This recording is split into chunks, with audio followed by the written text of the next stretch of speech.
네, 안녕하세요. 양사장입니다. KBO 리그는 매년 변화를 줍니다.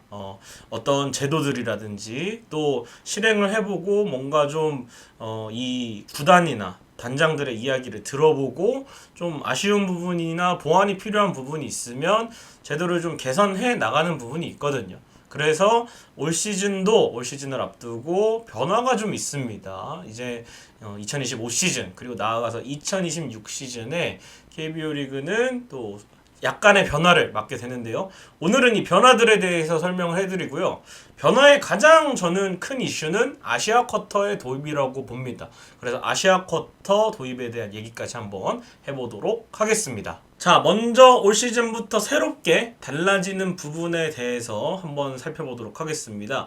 크게 6가지인데요. 첫 번째는 2025 시즌부터 연장전 축소, 동점일 경우 11회까지 경기 진행, 기존에 12회까지 연장전을 치르던 걸 11회로 축소를 했습니다. 그리고 한국 시리즈 홈앤 어웨이 방식이 변경됩니다. 1위 팀 기준으로 홈에서 1, 2, 5, 6, 7차전을 치르던 걸 이제는 다시 예전처럼 1, 2 그리고 6, 7차전을 이제 정규 시즌 우승팀이 4번의 홈 경기를 치르는 걸로 다시 돌아왔고요. 포스트 시즌 경기 중에 우천 시에는 정규 시즌과 다르게 노게임과 강호 콜도 없이 무조건 서스펜디드 경기로 미뤄지면은 미뤄진 일정대로 치르기로 했습니다. 그리고 퓨처스 챔피언 결정전과 KBO 올해의 감독상이 도입이 됩니다. 새롭게 신설되면서 또 퓨처스 리그와 또 하나의 지도자들을 위한 상 새롭게 신설이 됐고요.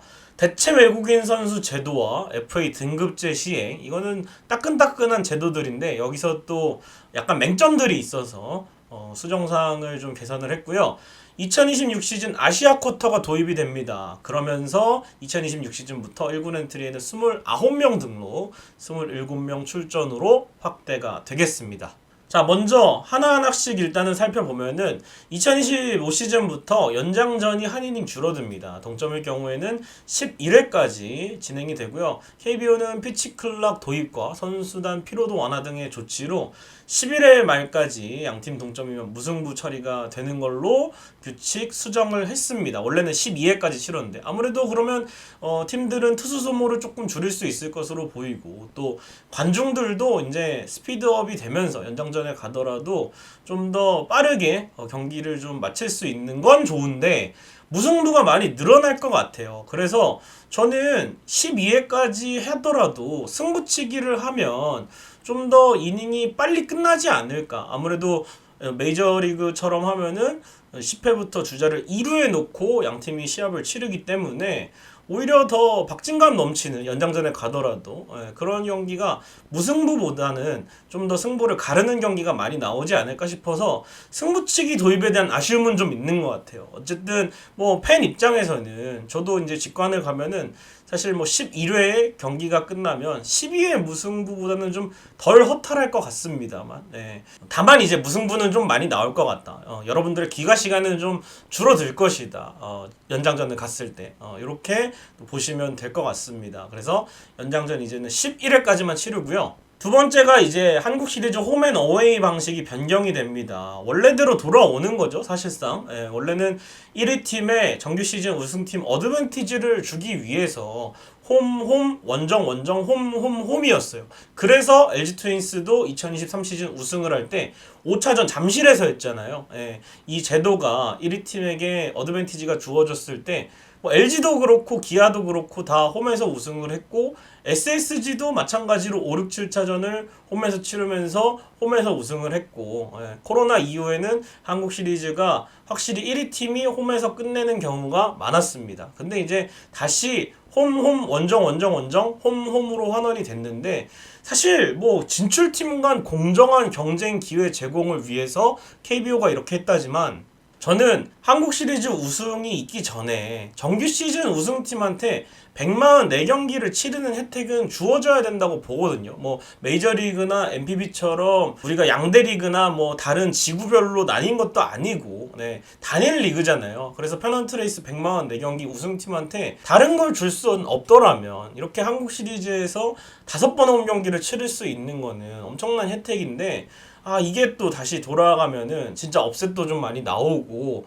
물론 홈경기가 한 경기 줄어든다지만 원정구장에서 우승을 하는 경우도 좀 많이 생길 것 같습니다. 정규 시즌 우승팀이 한국 시리즈도 우승을 한다면. 네, 그래서 진출팀 간 공정한 경쟁 기회다. 사실은 재미는 있겠죠. 업셋하는 팀 입장에서는. 근데 이제 정규 시즌 우승팀 입장에서는 또 말이 나올 수 있을 것 같다. 이런 생각이 들고요. 다음은 이제 한국 시리즈 지난해 1차전이 떠오르는 포스트 시즌 경기 중에 우천 이 비가 왔을 때 많이 내리면은 노게임이나 강호콜드가 되지 않고, 이제 정규 시즌 중에는 5회 이전에는 노게임, 쉽게 말하면 또 5회 이후에는 강호콜드 이런 식으로 치러지는데, 또 서스펜디드가 되는 경기 상황도 있습니다. 뭐 직전 이닝에 득점을 한다든지 그런 게임 중에 뭐 진행이 될 때 해석에 따라 다른데, 포스트 시즌에는 이제는 무조건 서스펜디드 경기로 그 다음날 치러지거나 뭐 일정을 펼 수 있는 날 치러집니다. 만약에 뭐 이동일이면은 일정에 차질이 빚어지지 않겠지만, 1차전에 예를 들어서 비가 와서 중단이 된 경우에는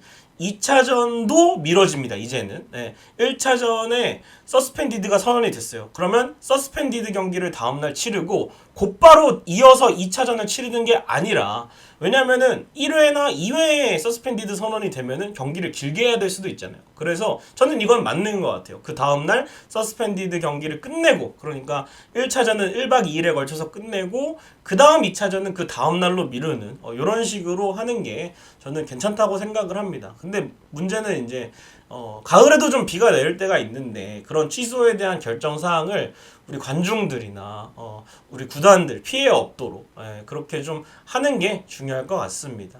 그래서 쉽게 설명드리면은, 모든 이제 포스트 시즌 경기 중에는 비가 왔을 때, 경기가 시작되고 비가 왔을 때 노게임이나 강호콜드는 없다. 무조건 그 경기는 9회까지 끝내야 된다. 그 당일날 못 끝내면 서스펜디드를 해서 그 다음날 치러지고, 그 다음날 일정은 겹치지 않고 하루에 한 경기만 하도록 이제 제도를 보완을 한 것 같습니다. 그리고 네 번째는 퓨처스리그 관심 제고를 위해서 북부리그 1위, 남부리그 1위가 치르는 단판 승부 챔피언 결정전이 개최가 되는데, 이거는 진짜 중립구장에서 장소를 정해서 퓨처스 구장에서 하지 말고 팬들도 또 모아서 한번 좀 불꽃 튀게 상금도 좀 두둑하게 걸고 퓨처스리그 우승팀을 가리는 이런 걸 좀 했으면 좋겠어요. 네, 물론 뭐 여기서도 승률의 차이라든지 어떤 같이 리그 구성되어 있는 차이들이 있겠지만, 그래도 이 퓨처스 선수들도 뭔가 우승의 맛을 한번 봐야 되지 않겠습니까?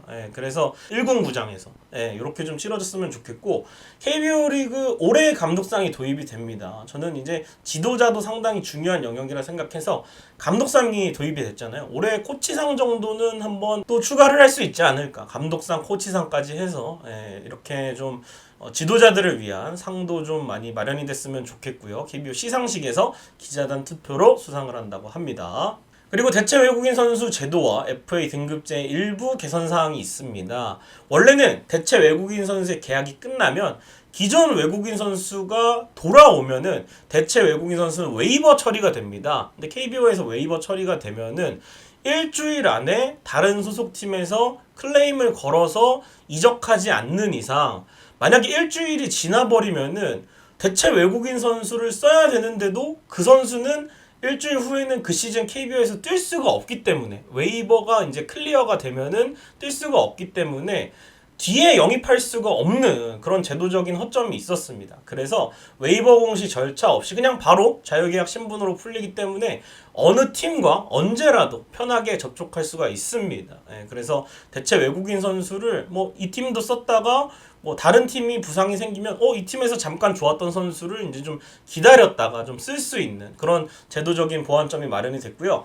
BFA 단연계약 선수는 이제 FA 등급제 산출에 계산에 포함이 되지 않습니다. 그러면은 이제 많은 신규 선수들이 뭐 등급이 내려가거나 그 선수들은 FA 선수가 아니었기 때문에 기존 연봉 계산할 때 포함이 됐었는데, 이제는 BFA 단연계약이라고 공식적으로 이제 발표를 한 선수들은 그 대상에서 제외가 된다는 거죠. 그래서 계약 마지막 해는 계약 기간 중에 평균 연봉을 적용해서 그때만 이제 등급 계산에 포함이 되는 것 같습니다. 이거는 이제 신규 FA 자격을 얻는 선수들한테는 굉장히 또 도움이 될 제도라고 생각을 합니다. 그리고 이제 마지막으로 오늘 또 대망의 메인 주제 아시아 쿼터가 도입이 됩니다. 쉽게 말씀드리면은 2026년부터 도입이 됐고요. 모든 아시아 국적 선수와 호주 국적의 선수까지 괜찮습니다. 포지션은 상관이 없고요. 이제 우리가 외국인 선수 제도에서는 투수 3명, 타자 3명 이것만 안 되면 투수 2명, 타자 1명이든 타자 2명, 투수 1명이든 이렇게 섞어서 가능했는데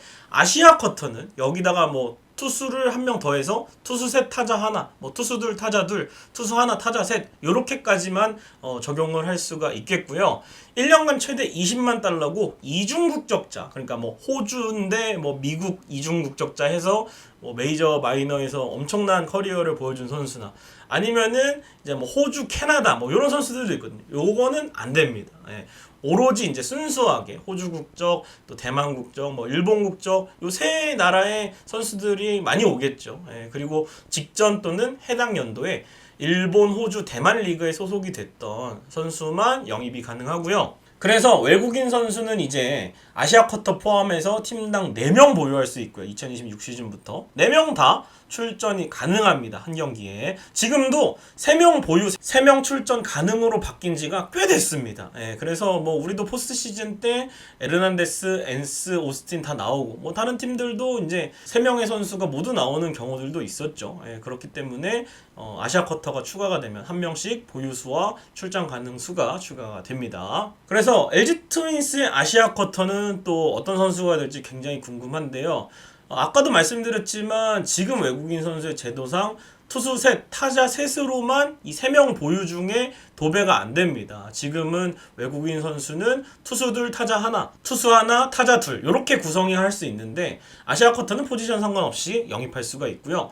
차명석 단장님이 지난해에 프리미어 12 대회에 출장해서 호주 선수들을 파악을 했어요. 그리고 스카우터들도 이제는 호주 리그, 또 대만 리그, 또 일본 MPB부터 뭐 실업 야구까지 정말 다채롭게 좀 파악을 해야 돼. 이 스카우트 팀의 굉장한 능력이 중요하지 않나라는 생각이 듭니다. 그래서 아마 초기 도입에는 웬만하면 구단들이 3선발을 외국인 투수 2명과 아시아 쿼터 1명으로 구성할 팀이 많을 거예요. 근데 이제 20만 달러 제한을 고려한다면 제가 봤을 때는 아시아 쿼터 마무리도 괜찮거든요. 혹은 뭐 야수를 뽑는 팀도 있을 테고. 예, 그래서 어떻게 구성을 할지는 모르겠지만 뭐 국내 선발에 자신이 있으면은 야수를 뽑는 팀도 나오겠죠. 예, 그래서 어떻게 될지가 상당히 좀 궁금하고 이제 LG 트윈스 상황을 보자면 그냥 간단하게 돌아오는 선수들 얘기를 하자면 이민호와 이재원이 돌아오고 2026 시즌에는 2027 시즌에는 김윤식이 돌아옵니다. 사실 그래서 선발로 채우면 가장 편한데 선발 자원들이 오기는 합니다. 이 선수들이 뭐 아시아 쿼터보다 나올지 모르겠지만 그리고 이제 고우석 선수도 지금 상황이 굉장히 어려워요. 본인은 도전을 계속 하고 싶지만 고우석 선수는 2026 시즌에 미국에서 우리나라로 돌아올 확률이 굉장히 높습니다. 그보다 더 빨리 돌아올 수도 있기 때문에 이렇게 좀 돌아올 자원들이 있다고 보시면 되겠고요. 그래서 만약에 세 가지 경우를 생각해봤어요. 첫 번째로 선발 투수를 뽑는 경우인데 그러면은 외국인 투수 2명에 손주영과 임찬규 또는 이민호 그리고 아시아 쿼터로 5선발을 채울 수 있다. 이렇게 보면 될 것 같고요. 또 마무리 투수를 뽑는다면 진짜 불펜이 엄청 좋아집니다.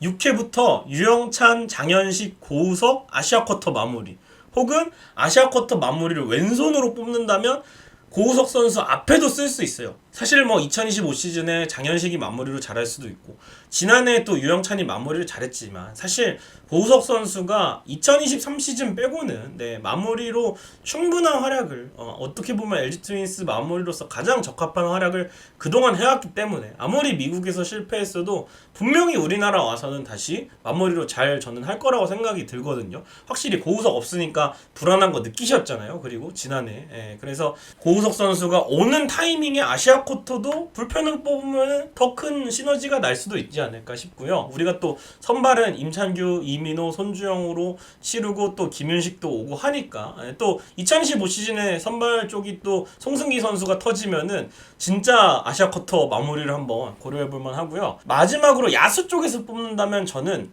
백업 포수와 일루수. 사실 박동원 선수가 2026 시즌에 계약 마지막 해고, 이주원 선수가 잘 성장해오고 있지만 박동원과 이주원과 또 아시아 쿼터 포수, 그리고 그 선수가 포수, 일루수, 지명타자까지 번갈아 가면서 볼 수 있다면 팀의 오른손 타자 라인을, 왜냐면 포수는 대부분 오른손 타자가 많으니까, 우투 우타가 많으니까 오른손 타자 라인을 좀 더 보강하면서 이재원까지 외야로 또 쓰는, 이재원, 오스틴, 아시아 쿼터, 우타거포, 박동원까지 이렇게 시너지가 많이 날 수도 있어요. 물론 박동원 선수가 재계약을 안 할 수도 있지만 현재까지는 재계약 확률 충분히 높다고 생각이 돼요. 그래서 그런 차원에서 만약에 근데 박동원 선수 계약 마지막 해에 팀을 떠나게 된다면, 그럴 수도 있잖아요. 그러면은 포수도 좀 고려해 볼 수 있지 않을까. 박동원 선수가 있어도 백업 포수 괜찮지 않을까 라는 생각이 듭니다. 야수 쪽에서는. 자, 이렇게 KBO 리그 바뀐 제도와 아시아 쿼터까지 한번 쭉 둘러봤습니다. 과연